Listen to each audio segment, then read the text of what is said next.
రాష్ట్ర వ్యాప్తంగా ఈ కార్యక్రమం చేసేదానికోసము మేము ఎస్పీ గారి పర్మిషన్ కోసం వచ్చాం. తాడిపత్రి కాన్స్టిట్యున్సీలో రాష్ట్రంలో ప్రతి ఒక్కరు కూడా ఇచ్చిన హామీలు నెరవేర్చలేదని దానిపైన ప్రజలకు తెలియజేసే దానికోసం పర్మిషన్ కావాలని అడగడం జరిగింది.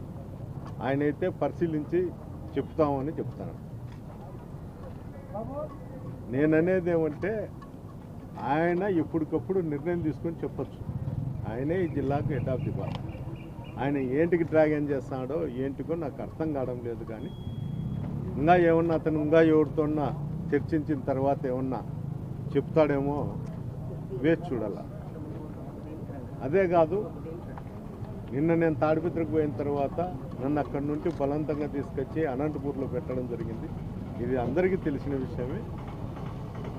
అతను నేను ఇక్కడికి వచ్చిన తర్వాత జేసీ ప్రభాకర్ రెడ్డి గారు తాడిపత్రిలో ఎక్స్ఎమ్మెల్యే ఇంటి దగ్గరికి పోయిన వాళ్ళందరికీ కూడా మేము ఫోటోలు తీసుకున్నాము. వాళ్ళకందరికీ ఆయన ఏదో చెప్పినాడు, రప్ప చేసి. ఈరోజు పొద్దున్నే మా కార్యకర్త షాప్ కూడా ధ్వంసం చేయడం జరిగింది. అంటే చిన్న కార్యకర్తలు ఎవరన్నా కానీ ఏదన్నా మాట్లాడితే సోషల్ మీడియాలో తక్షణమే వైఎస్ఆర్సీపీ కార్యకర్తలను తీసుకుని స్టేషన్లో పెట్టి కేసులు రాస్తారు.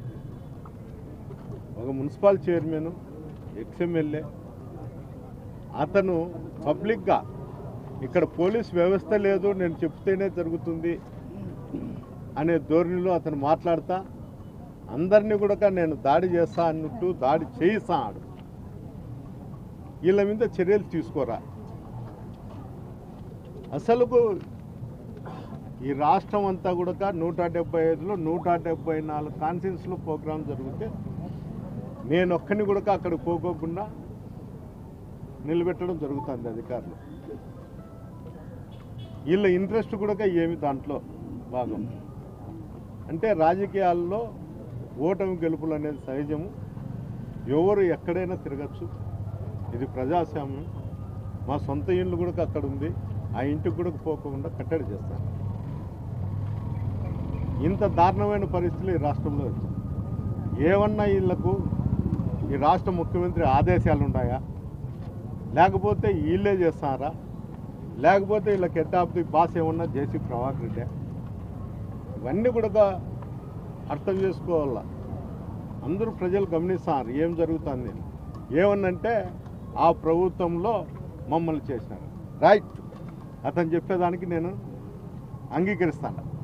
మీడియా వాళ్ళంతా రండి, అతను ఎక్కడ కూర్చుంటాడో కూర్చోమను.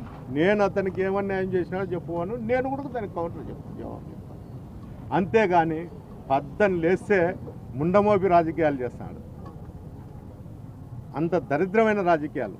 పబ్లిక్ని రెచ్చగొట్టడము, బంగాకు సారాయి మటకాలు పెట్టుకోవడము, వాళ్ళందరినీ గుంపు చేయడం, ఎవరి మీదనో ఒకరి మీద దాడులు చేయడం. ఇది ఎవరు కూడా మా పల్లెలలో ఏం చెప్తా అంటే, నేను కూడా గ్రామీణ ప్రాంత వాసినే చెప్తా అంటారు, ఇట్లా ముండమోపులు ఉండేవట్టే లేకపోయినట్టే. అదే నేను కూడా ఇప్పుడు చెప్తాను, ముండమోపి రాజకీయాలు చేయకుండా నేరుగా నువ్వు రాజకీయం చేయి నాతోనే. నువ్వు ప్రతిసారి చెప్తాండవు ఈ మధ్యకాలంలో నాకు ఆ కుటుంబానికి సరిపోదు, అందువల్ల ఆ కుటుంబం తప్ప ఎవరైనా రాజకీయాలు చేయని. మా పార్టీలో శాసించడానికి వాడెవడు? మా పార్టీలో మెంబరా, కార్యకర్త, లేకపోతే ఏదైనా పోస్ట్ ఉందా? వాడు ఉండేది తెలుగుదేశం పార్టీలో. తెలుగుదేశం పార్టీలో ఏదైనా ఉంటే డిస్కషన్ చేయండి. మా పార్టీలో గురించి, నా గురించి వాళ్ళు లేకపోతే ఇంకోరు తిరగమని చెప్పేదానికి అతను ఎవడు? అతని యోగ్యతేమి? After all municipal chairman. అది గ్రహించు. తాగుడుపోతు చేష్టలు చేసుకుంటా, ఆ గడ్డం పెంచుకొని దరిద్రమైన ఆలోచనలు పెట్టుకుంటా, నీ గడ్డంలో పిచ్చుకలు పేన్లు పడకుండా చూసుకున్నా ఏంటన్నా. ముందు అది శుభ్రపరుచుకొని నీట్గా రాజకీయాలు కానీ చూడు. కక్షలు ఇంకోటంటే ఇక్కడ ఎవరు ఊరకలేరు. నువ్వు ఏ దానికి రెడీ అయినా కూడా దానికి మేము రెడీగానే ఉన్నాము. ఒకరితో పోల్చుకోవద్దు. నువ్వు నా మీదనే పోల్చుకుంటా అన్నా కదా, రైట్. పక్కన వాళ్ళు ఏంటికి ఇబ్బంది పెడతావు? రా, నువ్వు ఏటికి చెప్తావు చెప్పు, నేను వస్తా. లేకపోతే నువ్వే నిర్ణయించు. అంతే తప్ప ఈ ముండమోపి రాజకీయాలు చేస్తూ నన్ను కాన్స్టిట్యూన్సీలో రానిపోయినంత మాత్రం వైఎస్ఆర్ పార్టీ ఎప్పటికీ చాలు. జగనన్న ఉన్నంత వరకు జగనన్న ఆదేశాలు ఉన్నంత వరకు మేమైతే పార్టీ కోసం, పార్టీ నాయకత్వం కోసం మేము పనిచేస్తాం. పార్టీ పిలుపు మేరకు మేము ఎట్లా ఉండాలో ఆ విధంగా ఉంటాం. తొందరలో కూడా ఈ జిల్లాలో ఉన్నటువంటి జిల్లా అధ్యక్షుడు కానీ, ఇక్కడ ఉండే సమన్వయకర్తలు కానీ అందరం కూడా తొందరలో నిర్ణయించుకొని ఒక కార్యాచరణ అయితే తొందరలోనే ప్రకటిస్తామని కూడా ఈ సందర్భంగా నేను కొన్ని విషయాలు చెప్పదలుచుకున్నా. మేము పవర్లో ఉన్నా, పవర్ లేకపోయినా 24 గంటల్లో 22 గంటలు తాడిపత్రి నుంచి ఆలోచిస్తారు. నన్ను ఈ తాడిపత్రి ప్రజలు ఎంత గౌరవించినారంటే, ఆంధ్రప్రదేశ్లో ఎలక్షన్ టైంలో నన్ను నమ్మి గెలిపించినారు. నేను ఈ ఊరికి ద్రోహం చేస్తే మా కుటుంబం నామరూపాలు లేకుండా ఉంటుంది. కొన్ని విషయాల్లో నేను చెప్తున్నా, ఎస్ పార్టీలు ఉంటాయి, పార్టీల్లో కూడా మేము ఎవరున్నా, ఏ పార్టీ ఉన్నా ఎంతవరకు చేయాలా మనం కూడా ఇండివిజువల్గా చేయకూడదు. అది పద్ధతి కాదు. 5 ఏళ్ళు ఉంటాం, పోతాం. రేపేమో ఇప్పుడే అంటారు కదా, మేము వచ్చినాక అంటున్నారు కదా, ఏమో రావచ్చు. మనం ఇష్టపడకపోతే మనల్ని ఇష్టపడకుండా వస్తారు.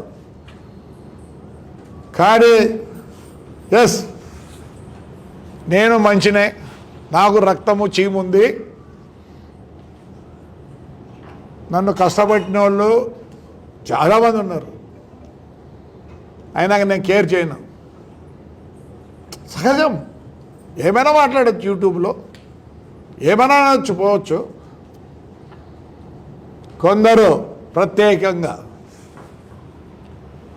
వాళ్ళ జరుగుతుందని చాలా చేసినారు. కానీ అయినా కానీ నేను మంచిది కాదని ఉన్నా. చెప్పండి, నాగిరెడ్డిది ఇప్పుడు కావాలంటే ఇప్పుడు ఇట్లే పోయి ప్రొక్లేట్ పెట్టచ్చు. సార్ కమిషనర్ గారు, లీగల్ నోటీస్ ఇచ్చినావా లేదా? నేను నాగిరెడ్డి దగ్గర పోతా. ఇప్పుడు బ్లూ ప్రింట్ ఏముంది? ఎస్ వైలేషన్ ఉంది. ఆయన పోయి ఆయనే కొట్టుకున్నాడు. పెద్ద ఆయన ఇంజనీరింగ్ కాలేజ్ ఆయన. మేము కొట్టామా? ఎందుకు కొట్టినాం? ఇంకా కొట్టాలా? మేము నోటీస్ ఇచ్చినాం. ప్రతిదీ అంతే. ఎందుకు మేము అల్లే టార్గెట్ చేస్తామంటే నేను నిజం చెప్తా. ఎస్